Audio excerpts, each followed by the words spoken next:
Bonjour à toutes et à tous, bienvenue sur Grand Littoral TV, votre chaîne d'information régionale. L'actualité en ce mardi 22 janvier.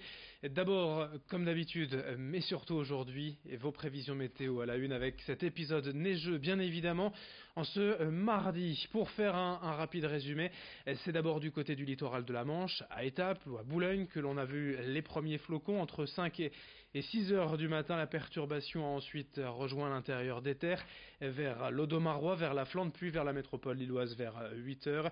En tout cas, sur le Boulonnais par exemple, des difficultés de circulation sur l'autoroute A16 près de Saint-Ingle-Vert, mais aussi dans le centre de Boulogne, sur la nationale 42 vers l'Audomarois, mais aussi la 26 entre Saint-Omer et le bassin minier. Les transports scolaires ont été annulés aujourd'hui dans le Pas-de-Calais.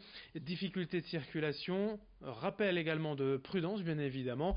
Alors les prévisions météo font état tout de même d'une accalmie dans la journée avec le retour d'un temps en sec et plutôt ensoleillé. Assez rapidement de toute façon après ces quelques flocons de neige ce matin, localement 2 à 3 cm. Sur le littoral on a eu ensuite plutôt de la pluie, tout a fondu assez vite et puis de nouvelles perturbations sont attendues, peut-être encore plus sérieuses d'ailleurs ce soir et la nuit prochaine. La neige devrait rapidement faire son grand retour ce mardi soir, la nuit prochaine, avec de nouveau des perturbations à craindre pour les transports scolaires sur les routes. De nouveau, plusieurs centimètres de neige attendus. Pour faire un point déjà sur ce qu'il est tombé cette nuit, voyez ces photos. À Lillers, dans le Pas-de-Calais, à Keck, dans l'arrière-pays boulonnais, près de Dèvres, mais aussi sur ces photos envoyées par cet autre internaute, près de Dunkerque, à Petite-Sainte, vous voyez une mince pellicule de neige à Dunkerque, assez vite fondue à Saint-Omer également aussi, un léger voile blanc en d'autres perturbations nuageuses attendues, donc dès ce soir, et des perturbations neigeuses surtout. Pour rappel, du côté des températures, on comptera 6 degrés cet après-midi pour les maximales à Calais et au Touquet, 5 à Dunkerque, 4 à Saint-Omer, mais de nouveau des chutes de neige peut-être encore plus importantes d'ailleurs ce soir durant la nuit et jusqu'à demain matin, on en reparlera. Les prévisions météo complètes, vous le savez, c'est après ce journal, et cet épisode de neige, on en reparle tout au long de la journée dans nos prochaines éditions. L'actualité, bien évidemment, également dans la région et sur le littoral, c'est au Royaume-Uni la semaine qui s'annonce décisive pour Theresa May, la première ministre britannique, pour tenter de convaincre ses parlementaires de valider un nouvel accord pour le Brexit. Dans la région, notamment sur la côte d'Opale, les acteurs locaux suivent cette situation d'un œil attentif. On le sait, l'impact économique pourrait être sensible sur le territoire, ne serait-ce que d'un point de vue touristique. Les professionnels du secteur attendent la date fatidique du 31 mars avec une certaine appréhension, sans savoir vraiment ce qui les attend pour les prochains mois. À l'office de tourisme de Calais, on tente malgré tout d'anticiper et de se préparer. Explication avec la directrice des lieux au micro de Corentin Escaillé. On a des images du duty free d'il y a quelques dizaines d'années. Le problème, c'est que le fret a beaucoup augmenté depuis. Le trafic fret s'est beaucoup développé. Donc, de toute façon, ces temps d'attente fret et tourisme, on les connaîtra sans doute. Après, à nous adapter aussi pour être peut-être présents plus sur les lieux d'attente, par exemple, plus qu'on est aujourd'hui. Donc, on s'adaptera effectivement rapidement aux conditions qu'on va découvrir au mois de mars. L'actualité, c'est aussi la mise en œuvre du grand débat national. En France, jusqu'au 15 mars, chacun peut organiser, s'il le souhaite, une réunion citoyenne. La préfecture peut même fournir des animateurs si besoin. Évidemment, chacun de ces débats doit faire l'objet d'un compte-rendu pour une synthèse globale fin mars destinée au gouvernement.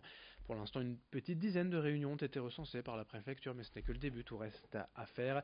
Un seul site internet dédié, granddébat.fr, pour déclarer et organiser une telle réunion. Explication avec le préfet Michel Lalande au micro de Xavier Silly. J'espère une participation ambitieuse, c'est-à-dire une participation nombreuse et une participation en résonance avec les valeurs de ce département. Voilà ce que j'attends. Et que la raison l'emporte sur la passion qui malheureusement a été un peu trop présente ces derniers temps dans l'espace public avec son cortège de violences parfaitement inutile. On enchaîne avec toute autre chose, une question de santé déjà évoquée ici même depuis plusieurs mois.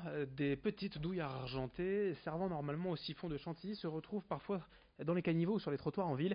Leur utilisation est en fait détournée en drogue récréative car elles contiennent du protoxyde d'azote, appelé aussi proto par les utilisateurs. Un gaz hilarant, mais dangereux pour la santé. Il entraîne des migraines, des vomissements et peut même causer la mort. Des cas ont ainsi été avérés en Angleterre, mais aussi récemment en France début janvier. L'autre problème, c'est le prix très accessible pour les jeunes de ces capsules, à peine 50 centimes l'unité. Pour contrer ce phénomène, le député du Nord de la France Insoumise, Hugo Bernalicis, va déposer une proposition de loi visant à interdire la vente des douilles aux mineurs. Explication au micro de Lucille Berthe Constant. C'est une toute petite douille de cette taille-là qui sert à la base à faire de la chantilly ou des espumas pour ceux qui aiment faire la cuisine et qui est en fait mis dans la même une sorte de, ça s'appelle ça un cracker, ce qui permet de percer la douille. Vous mettez un ballon de baudruche au bout, ça gonfle le ballon. Il faut le laisser un peu quelques secondes parce que le gaz est froid vu qu'il est comprimé et donc vous l'inhalez et c'est un gaz hilarant qui rend hilarant pendant 1 à 3 minutes selon les retours qu'on peut avoir. Ce gaz hilarant-là, il semble inoffensif parce que c'est en vente libre, vous le trouvez où vous voulez, les ballons de baudruche aussi, tout ça se trouve sur internet à l'épicerie du coin. Et au-delà de ça, finalement, ça peut avoir des effets très graves sur l'organisme si vous en prenez souvent. C'est sur le système nerveux, sur la moelle osseuse ou des troubles neurologiques définitifs. Une dernière information sur notre littoral. Les milliers d'obus, de bombes, de munitions ont tombé en mer du Nord et dans la Manche durant les Première et Seconde Guerres mondiales pourraient être responsables de pollution, selon l'ADELPHA, l'Assemblée de défense de l'environnement du littoral flandre-artois. À l'issue de ces deux guerres, la priorité était bien sûr de reconstruire les villes détruites et parfois les déchets étaient simplement envoyés en mer. Mais ces munitions, chimiques pour la plupart, qui contiennent du gaz moutarde, du chlore ou du gaz sarin, continuent aujourd'hui de se dégrader, de se répandre dans l'eau, si bien que ces produits potentiellement dangereux pourraient, par le biais des poissons vivant dans ces eaux, se retrouver dans nos assiettes. Explication au micro de Corentin Escaillé. Ça dépend des courants marins, bien sûr. Nous, on a un courant qui va plutôt de l'ouest en est, donc vers la Belgique. Par exemple, pour être membre de la CLI de la centrale nucléaire de Gravelines, on sait qu'on retrouve aussi des traces de plutonium en mer du Nord qui proviennent de La Hague, de l'usine de retraitement de La Hague en Manche. Donc vous voyez que les produits peuvent migrer assez loin en mer. Et là c'est pareil, s'il y a des dépôts de munitions un peu partout en mer, depuis la Bretagne jusqu'à nos côtes, et que ces produits se libèrent, ils peuvent impacter la faune un peu partout.